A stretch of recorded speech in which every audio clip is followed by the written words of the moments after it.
Stay in charge. With the charging management features of the BMW Operating System 8 and the My BMW app, you can remotely control and check the charging process of your fully electric or plug-in hybrid BMW.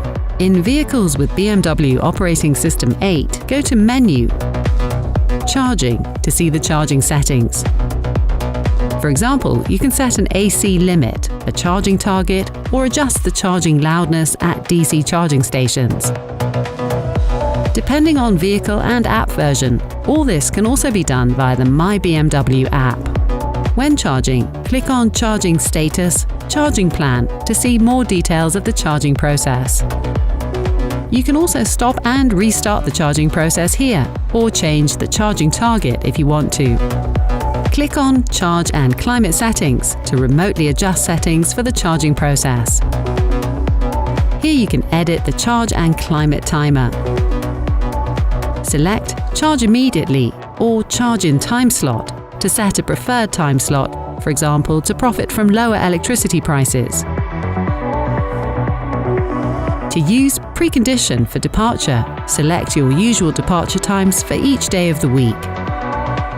Or set a one-off timer for today, overriding the weekly timer.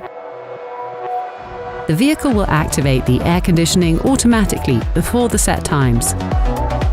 Under Charging Settings, you can set a charging target, or if necessary, an AC charging limit. All set? Great! Press Update in My BMW to save and activate all your charge and climate settings. In the Vehicle tab, open the charging history to see all charging sessions of the vehicle since linking it to your My BMW app. Every history entry includes date, time, location, charging duration, and the estimated used amount of electric energy. This overview can be exported and sent as an Excel file. The My BMW app informs you with push notifications about certain events. Which ones? Up to you. Under Profile tab, Settings, Notifications, Charging. You've got the choice. Continue watching our how-to series to get the most out of your BMW.